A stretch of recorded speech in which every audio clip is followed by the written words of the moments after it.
Welcome to Inspirational Leadership. My name is Kristen Harcourt and I'm your host. I'm an executive coach and professional speaker, and I created this show to speak to progressive CEOs, strategic HR leaders, and forward-thinking experts who are really passionate about creating positive workplaces where we can do our best work. This is not about talking, this is about walking the talk.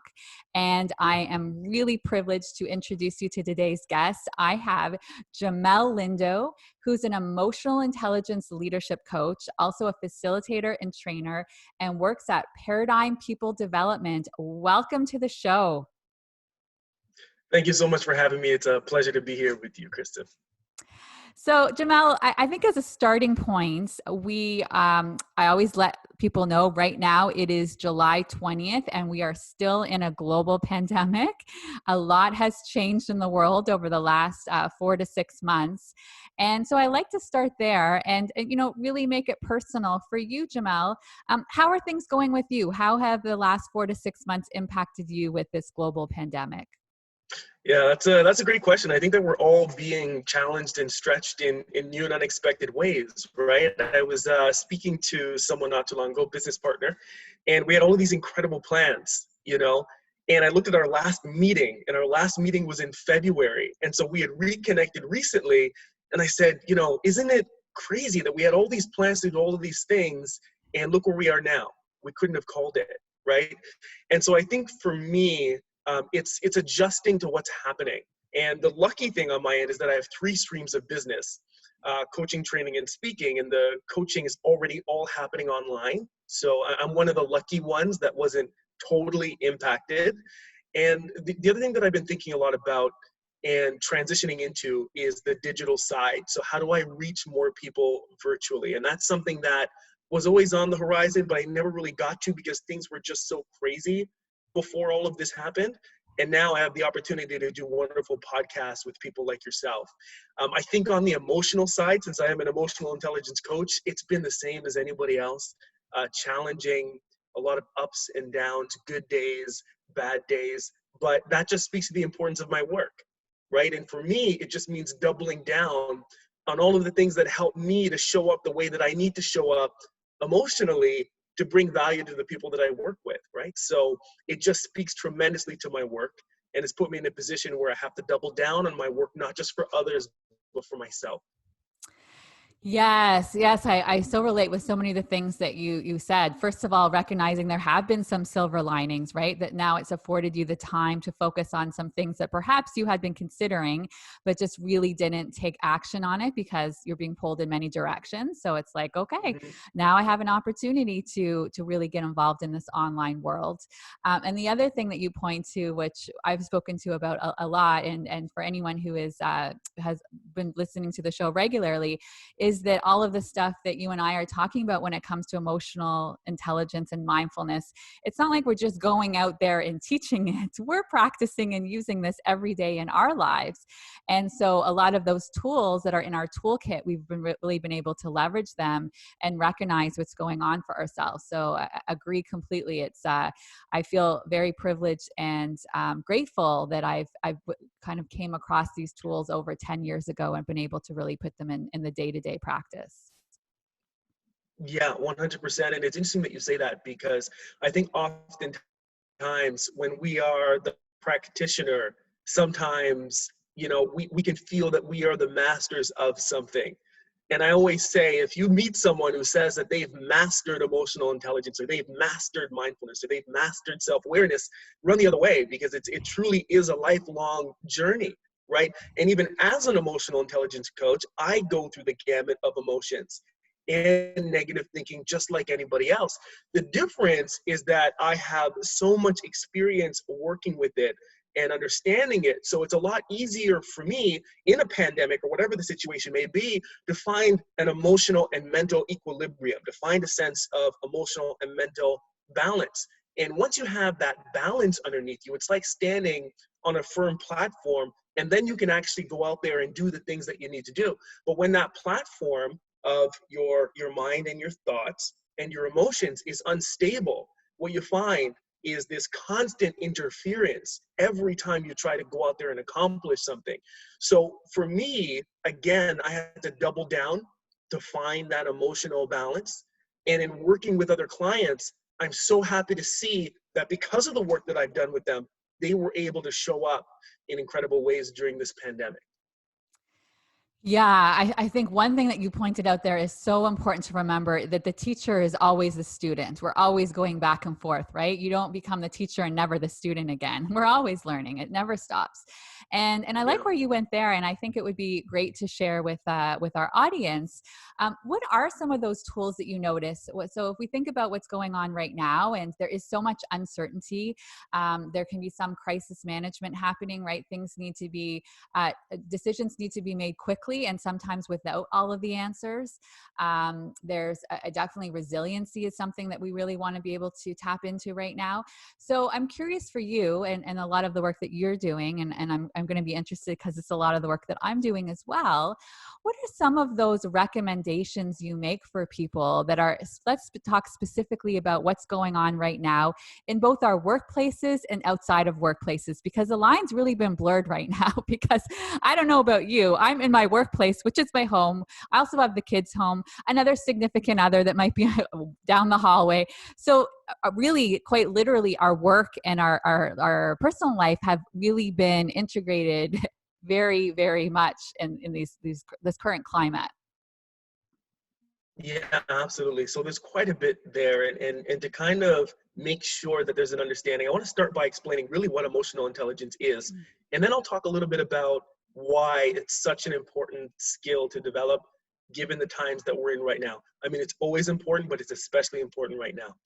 So to make it simple, right? And it really is not all that simple. And I'll explain why in a minute. But emotional intelligence basically refers to your ability to be smart about emotions, the emotions of your own and the emotions of others. Now, what most people don't know about emotional intelligence is that it's not one thing, it's not one skill. It's actually an umbrella term that refers to many skills that tie in to our emotionality.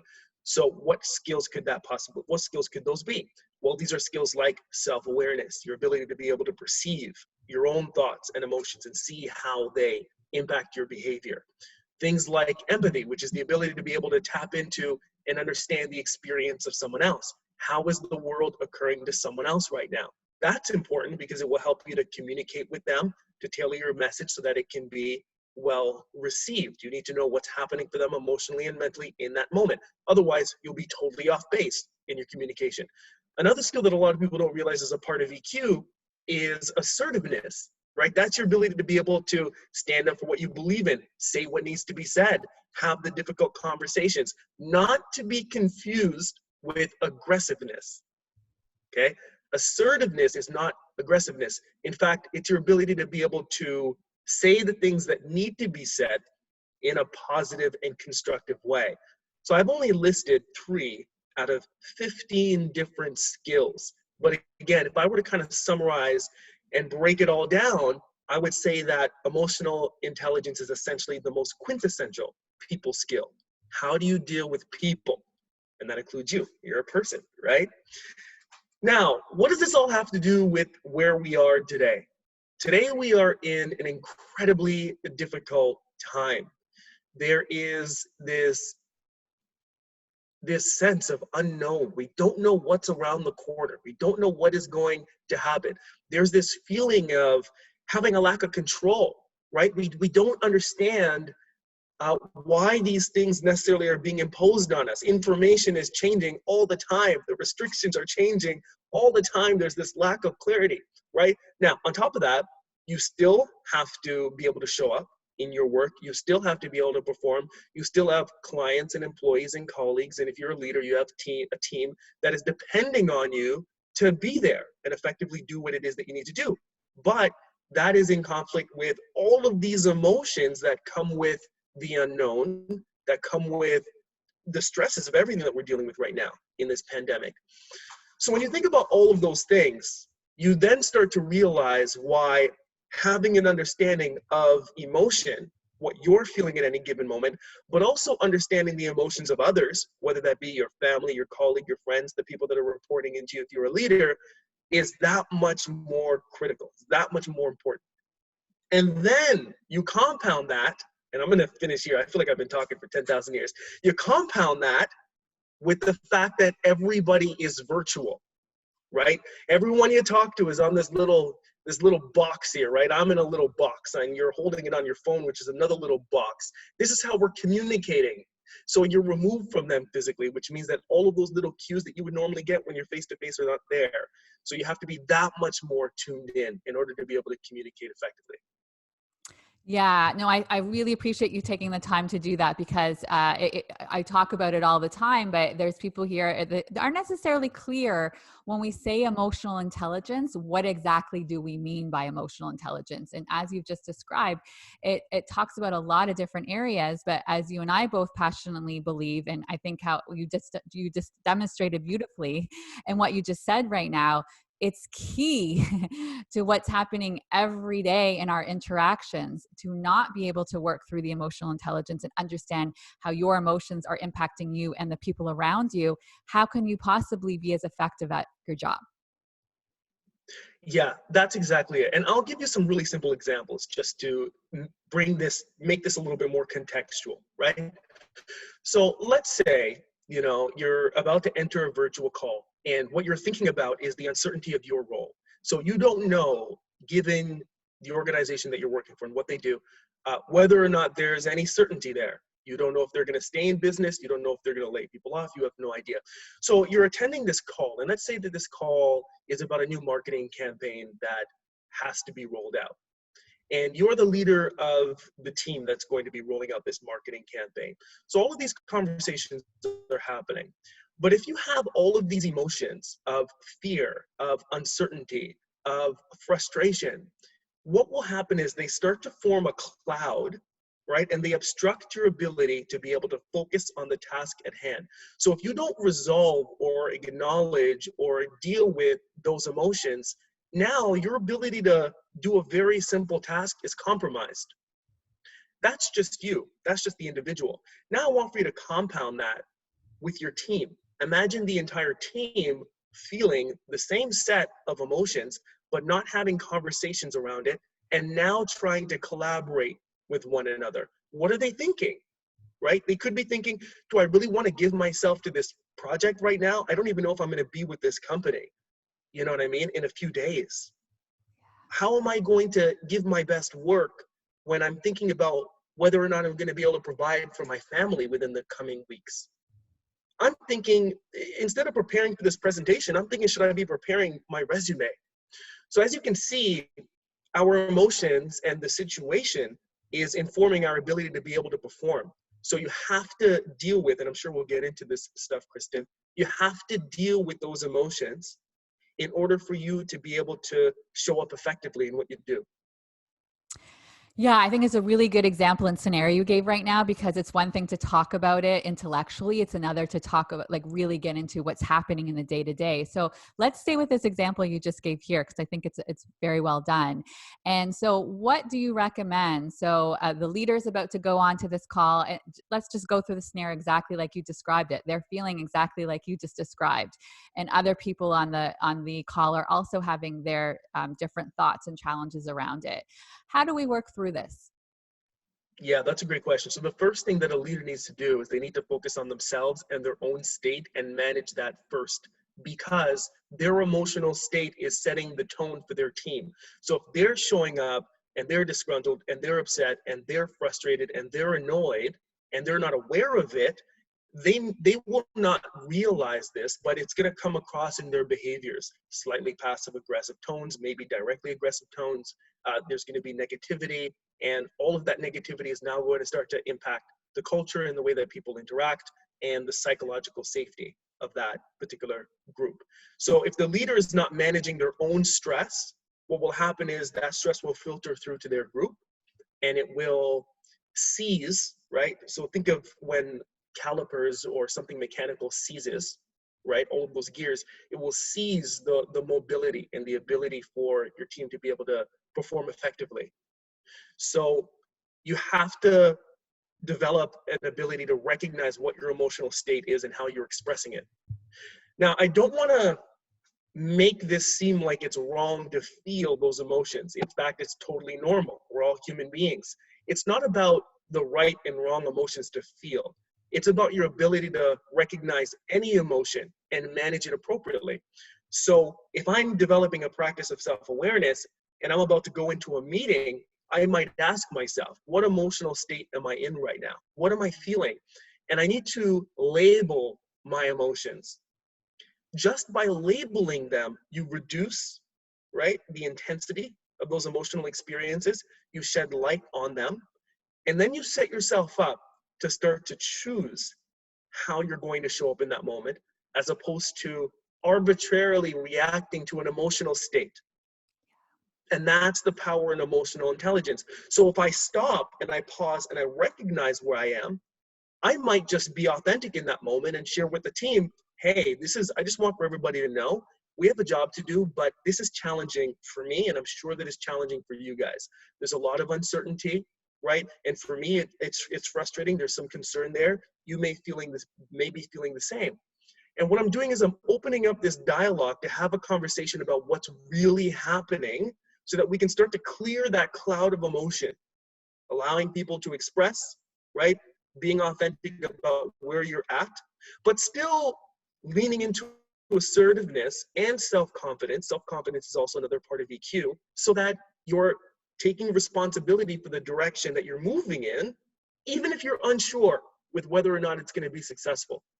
So to kind of bring that back, it's about acknowledging where you're at, giving yourself an opportunity to express or manage that emotion. You may manage it in a different way. Giving your team an opportunity to express, to share, and you're clearing the emotional clouds out of the way so that now you can refocus on the task at hand without the interference. Yeah, such a great example. And thank you for walking us through it in that way, Jamelle, because I think sometimes there is, I hear this a lot, right? There is some judgment around good or bad emotions. And that's one thing that I really try to educate around, that it's just to be human is to experience the full range of emotions. But the more you can take that time to pause and take a step back and recognize what's there and name it and acknowledge it with grace and self-compassion, not judging yourself. Sometimes it's like a double thing. You're already feeling it and then you're judging yourself for feeling it on top of it. That's not going to help anybody, right? So just recognizing what's there. And how powerful is that when you go into a meeting and acknowledge, hey, guess what? I'm human just like everybody else in this room. You're naming what probably a lot of people on that call are also experiencing. And then it helps them to recognize, oh, okay, it's normal. Of course I'm feeling this. Creates so much more connection as well. It absolutely does. Now, here's the kicker. When we say these things, Kristen, it sounds so simple and it sounds so easy. So people will walk away and they'll be like, oh, emotional intelligence is easy. I just have to name and label my emotions. Beautiful. So what will happen is they'll walk away with the conceptual understanding of what emotional intelligence is, but then not do it, not apply it, not practice it, not make it happen at all in the real world.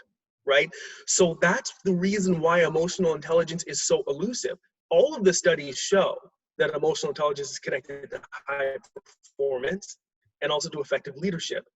But we have to ask ourselves, if that's the truth, then why is it happening as much as it should be happening? Why is it not as easy as it seems when you and I talk about it and I recommend a simple strategy like labeling your emotions? And the reason why is because we don't actually practice it. And the way that I like to explain this is think of it like physical fitness. Mm-hmm. Emotional intelligence is about emotional fitness. That's what we're trying to do here. We're trying to get into an emotionally fit place. So if you want to become physically fit and you go see a coach to help you do that, they're going to come up with this plan and this strategy, and they're going to talk about how they're going to implement this plan and strategy. Go to the gym, eat a certain amount of calories per day, here are the exercises, all of that good stuff. But talking about it, right, is never going to make you fit. You can go to 1,000,001 webinars about physical fitness. You can talk to the best people in the world about physical fitness. You can read all the books in the world about physical fitness. None of those things make you physically fit. The only thing that makes you physically fit is if you get out there and you go to the gym and you start working out, point blank, period. So when I recommend a strategy, if you don't actually go out and implement it, not once, not twice, but consistently over an extended period of time, your emotional intelligence will not change. And this is the reality for most of us. It's just like physical fitness. We have the plan, we know what to do, Right. but we don't do what we know. I mean, I say this all the time. You could read as many books. You could be someone who's reading 10 books a month, 15 books a month. But if you're not applying anything that you read in the book, you're not going to get any further. And I like what you said there, because I think it's a reminder, a couple of things. One is that, what are you doing to remind yourself and put this front and center so that you are practicing it? Even every meeting, I think about this with some of my clients, and there's different things that they're doing to anchor it. So they might have something on their journal that says, label emotion before meeting, as an example, right? So that every time they go into a meeting, they're giving themselves that pause for a couple of minutes to just check in with where they are. What's my emotional state? And they might have something, a calendar, they might have a notification that they put on their phone where 3 or 4 times a day, it's saying, what's your emotional state? So they're getting in the habit of checking in with themselves. They might want to be working on empathy. So they'll have something that's on their journal saying, listen, or wait, which wait is, why am I talking, right? So these different things where they're helping to anchor themselves in that they're working on that new behavior. Because if not, we just get into autopilot, right? We're doing the same things we do every day. And let's be honest, you and I can talk to everybody right now and say, it's uncomfortable, right? When we're practicing a new skill, it's not like, oh, this is so fun. No one's like, when you're at the gym and you're in a lot of pain after the workout, you're not thinking like, oh, I love this pain I'm in after going to the gym. Like, no, but you get more and more used to it. And then you also start to see the rewards, right? If you're working on your fitness, because I think that's such a good analogy. It's the repetition. It's the consistency. You're doing that over and over again. You start to see those results. But until you start the behavior change over and over and over again, you're not going to get to see those results. So I'm really glad that you brought that up. Even when I've talked to people, when I'm saying, I've talked a little bit around numbing, right? And we have different things we do for numbing. We might look at social media. We might go shopping. We might have a drink. We might have whatever. And it's in that moment where you're feeling it and you're experiencing it and you're about to do this and you do something different. That's where you're putting the behavior into action. But a lot of times we need something to remind ourselves every day what we're working on so that it's front and center. That's exactly it, right? And the best way is when you have external support. Ideally, what we would like to be able to do is take these strategies, apply them, and use them in and of ourselves. And that's what I would recommend. But the best way to get accelerated growth and accelerated development is with external support. So it's by seeing an actual professionally certified trainer, by seeing a professionally certified coach. We have to look at this the same way that we look at anything that deals with performance. When you look at a high-performing athlete, when you look at an Olympian, when you look at somebody who's in the NHL, when you look at somebody who's in the NBA, all of them have coaches. Steph Curry, one of the best three-point shooters in the league, if not the best in the league, actually I believe he is, and maybe even the best of all time, has a shooting coach. Why is that? Michael Jordan also had a coach. Why is that? Why is it that high-performing athletes have coaches? Well, the reason for that is because they're going to be looking from the outside in and help you to criticize your performance so that you can make tweaks and enhance in certain areas. I just started playing chess. I love it. I think it's a phenomenal game. In fact, I might even be addicted. But I have a coach, right? Why? Because my coach will help me to see the mistakes that I'm making so that I don't make them as often. I might catch and adjust that one mistake after I've done it 20 times, but my coach can help me to fix that in the moment. So it's really helpful. It doesn't have to be me and it doesn't have to be you, but it's really helpful to have some kind of external support to help you in the process, but that has to be balanced, of course, with your own internalization of the process, because at the end of the day, you want to be able to develop your own sense of self-awareness. So don't depend on that external opinion and perspective. Still cultivate your own, but leverage it as a tool to help give you insight and to help shed light on some of those blind spots. Absolutely. I couldn't agree more. And I like the way you described it. It really is about guidance, and you're developing those own skills within yourself as well. But there's so much research to show how we can get in our own way, right? We will have limitations. And when you have somebody else encouraging you, you'll really, really move past those limitations and go to places you wouldn't have necessarily gone on your own. The other thing I always like to emphasize is you have a safe space to talk through the struggles, to talk through when you tried something and it really didn't work, and the impact of it not working and what you might want to do differently next time.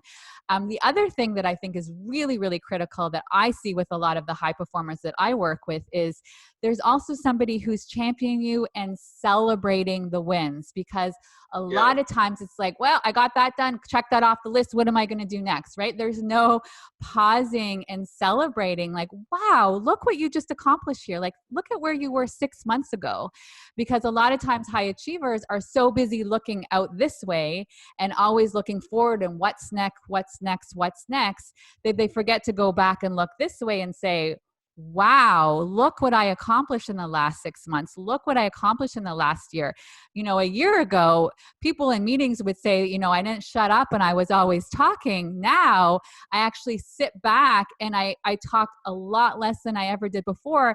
And I actually enjoy sitting in meetings and not talking and watching what happens as the group collaborates and they speak up and all of that kind of stuff. So I couldn't agree more. And I think it's I'm sure you did a great example as you talk through working with chess, myself as well. Like once I started working with a coach over 8 years ago, I never stopped. Like I'm going to continuously always work with different coaches at different parts in my journey, because once I get what it's all about, why would I ever want to stop, right? You go through different phases where you might want somebody else in your journey based on where you're going, but you start to see those results and what it feels like. And I can't tell you how many leaders, once I start working with them and they said, if I knew this is what it was going to be like, I would have signed up 10 years ago. I wish I hadn't waited so long.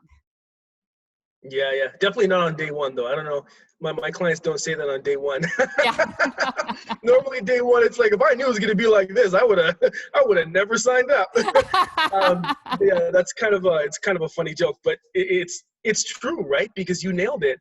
The first step is awareness, and if you are on the journey, then awareness is going to shed light not only on the ways that you are showing up how you want to, but also in the ways that you're not.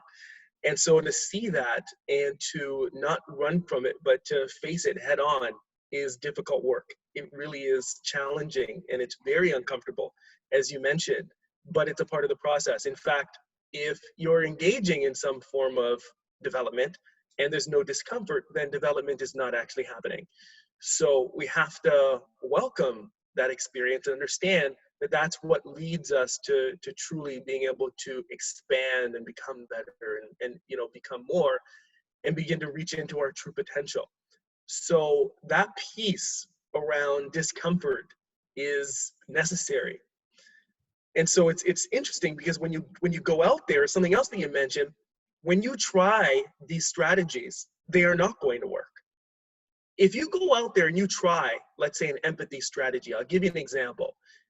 With clients who struggle with empathy, which is the ability to understand somebody else's view, I will equip them with empathy questions to start conversations. And then I'll also say things like, I want for you to go into the next conversation and I want for you to only talk 25% of the time and listen 75% of the time.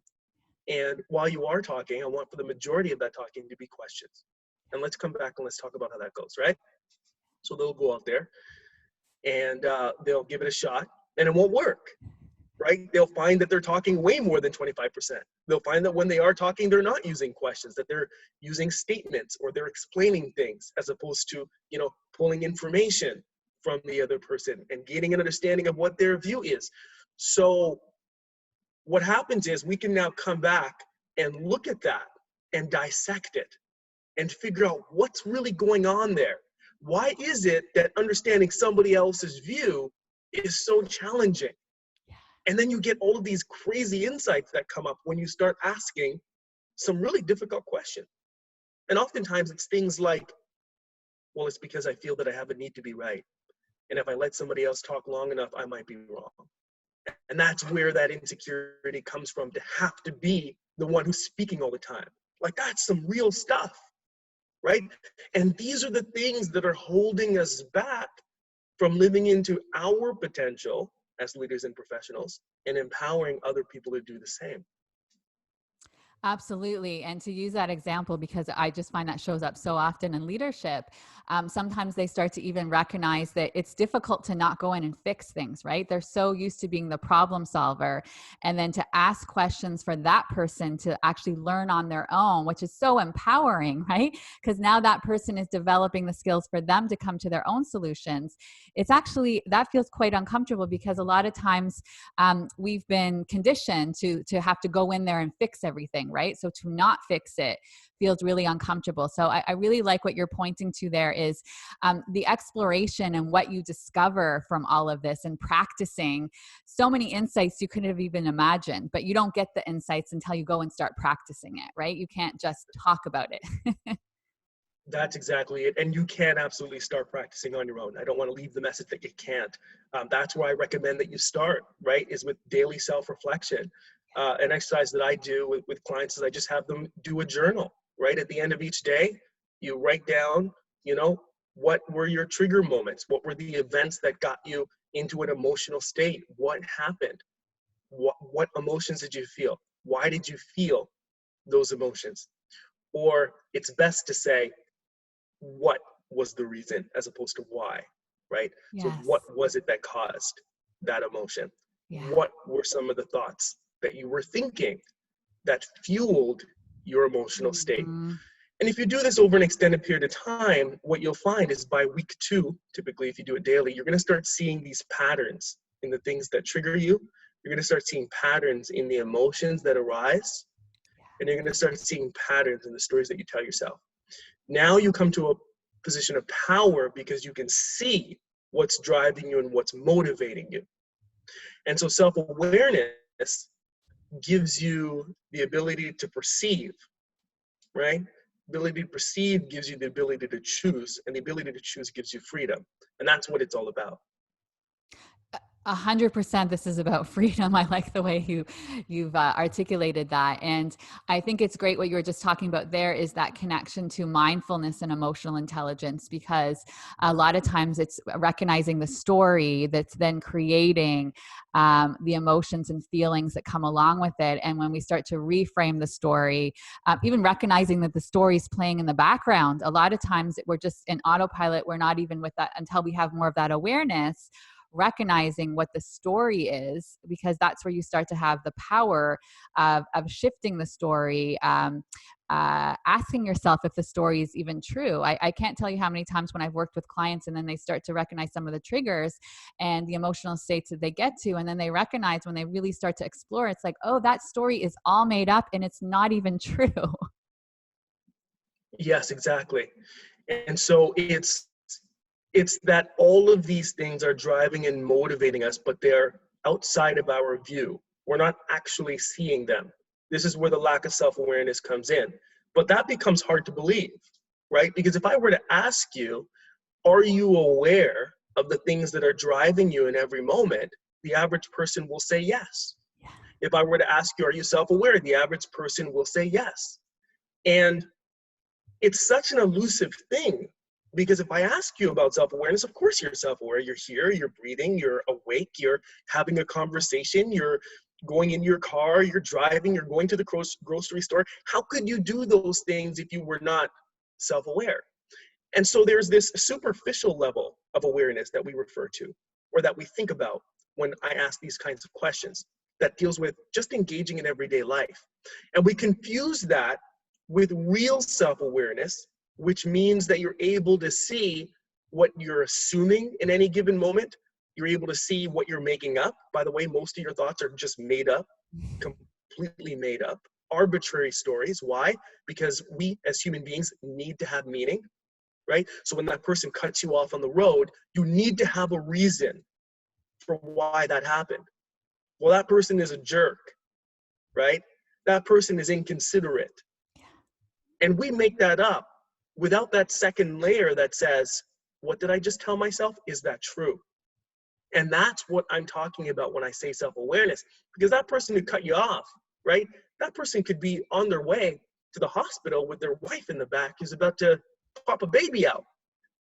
If you knew that, I'm sure that the stories you told yourself would be very different, and I'm sure that the emotions that you felt would be very different.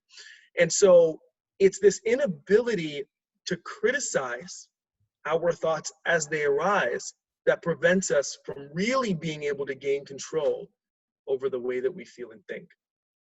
Absolutely. And I don't know about you, but that's why I'm a big proponent of meditation, even if it's doing it for 10 or 15 minutes a day consistently, because then you start to train your brain and you start to become more aware. Because like you said, we have 60,000 thoughts a day. We all do. It's just the reality of it. But you start to become more aware when your thoughts have gone, and you can bring yourself back to the present moment. Are you in the past, the future, past the future? What's the story? So it just gets you, I know for myself, I've been meditating for a long time, and it's just the amount of focus and creativity and ability to be present in the present moment through meditation is pretty incredible. Absolutely. So let's talk about that. Let's talk about meditation, right? Tons of research on how meditation affects the brain, how it affects your emotions, how it reduces stress, how it creates mental clarity, how it helps you to be able to perform at higher levels. We know that athletes, for example, who are performing at the absolute highest level, oftentimes will engage in meditation or visualization. We know that it works. We know that it's good for us. Just like we know that eating healthy works and it's good for us. Just like we know going to the gym is good for us and it works, right? So now we have to talk about practice. The average person sits down to meditate. What's going to happen is they're going to sit down, have a seat. Maybe they're listening to an audio meditation. Maybe they're not. Close their eyes, start the breathing, and be like, oh, man, this is beautiful. This is wonderful. Man, no wonder people said that you should do this. This is absolutely amazing. You know, I'm going to tell John about this, because this is like such a good experience. And I noticed John gets really angry. Like that one time when he said that one thing that really upset me, and it upset him too, but he wasn't able to really recognize his emotion. And you know what? I'm actually going to tell John about this the next time that we meet. 10 minutes goes on and you're having this dialogue in your mind, totally forgetting that you were supposed to be meditating. That's the average experience if you're meditating for the first time. And that's supposed to happen. This is what people don't tell you. If that doesn't happen, then you should be teaching me and everybody else. If you sit down to meditate and you do not get mentally distracted, you need to be a teacher of this stuff, right? So that's what happens to the average person. And then we get discouraged. When what you really want to do is cultivate that ability to bring the awareness back, to bring the awareness back, to bring the awareness back. Now, we have to be clear about what the connection is then, between mindfulness, right, and emotional intelligence. What is the connection there? The connection is simple. When you're having an emotional experience, right, if that emotion is driving you, if you're not consciously aware of the fact that you're upset or angry or frustrated, then you end up reacting, not choosing consciously. Very detrimental to teams, very detrimental to relationships. This is the foundation of toxic cultures. It's also the foundation of environments that are not psychologically safe. And we know by the research that if the environment is not psychologically safe, people can't show up and do their best work. Now, mindfulness and meditation help you to be able to bring your awareness back. So when that emotion gets triggered, you're more likely to bring your attention back to that feeling, identify it, and then make a decision about how you are going to respond. And, at a brain neuroscience level, I'm not a neuroscientist, but I understand that there are connections, strong connections between what we do in emotional intelligence and mindfulness and the brain. What is happening is you're shifting your focus from your flight and flight responses that happen in the amygdala, which is the most ancient part of the brain. It's the part of the brain that we've had the longest. It deals with our emotions and our sense of survival, all these kinds of things. You're shifting your attention from that part of the brain to the front part of the brain, the neocortex, right? And that part deals with rational thinking, thought processing, reasoning, all of these kinds of things. So the whole idea is to bridge the gap, right? Bridge the gap between the emotional brain and the thinking brain so that they're working together. It's not about only one or only the other. It's about a synchronization so that they're not working against each other, which is the state that most of us are in. Yeah, that's a really, really good explanation that you gave to help people understand. And I think everything that we've talked about on today's podcast is really helping. It's not about black and white or right or wrong. It's not about that at all. It's about every day practicing something new, putting it into action, progress. I like to say progress, not perfection, right? Just get out there and start practicing. Everyone who's listening right now, I know if I were to ask you right now, what is a trigger that you experience a lot? All of you listening could say, oh, this is one for me when this happens. Okay, so that's one. That gives you one to start practicing right now, and not on an intellectual level, but I think that Jamelle did a great job of giving you a lot of different tools and ways you can go about thinking about this so that you can start to put this into practice right now. Today, after you listen to this podcast, I'm going to challenge you to have one goal that you're focusing on. Yeah, and I extend that challenge to you as well. And if you're looking for resources, if you want to read a book, the book to read, I would say, is Emotional Intelligence by Daniel Goleman. It's a great place to start. There are some tools and some strategies in there, but it will just get your appetite a little bit wet. Also, I have tools and resources as well. If you want to visit my website, which is jamellelindo.com. There are some resources on there to help you get started with the journey. These are things that you can do on your own. And it's a great place to start, and it gives you a sense for what self-awareness is all about. So anything that you do from here on out that involves taking on the practice means that you're headed in the right direction. Yes. Having such a great conversation with you. Don't want it to end, but these things do have to end. So I just want to give you an opportunity to just leave your final thoughts with our audience. My final thoughts are this. We live in such a fast-paced world where things are moving faster and faster. Technology is accelerating, and it's really easy to forget about yourself and to forget about your experience and to forget about your thoughts and to forget about your emotions. So in this fast-paced world, it becomes that much more important that you prioritize your state. Nobody else is going to do it for you. It is nobody else's responsibility. And the beautiful thing is that when you do begin to prioritize it, and when you do begin to enhance your ability to be mindful and emotionally intelligent, everybody around you will benefit. Your family, your friends, your organizations, your teams, your performance, everything will benefit from that focus. And that's really what I want to leave you with today. So important. Thank you so much for being here today, Jamelle. Thank you so much for having me, Kristen. For everybody listening, please come to the website, kristenharcourt.com, with the show notes, and I'll have Jamelle's website so that you can get all of those awesome tools that he's offering for you. And if you're not already subscribing, you can subscribe to the podcast on Apple Podcasts or on my website as well, kristenharcourt.com. Have a wonderful day, everyone.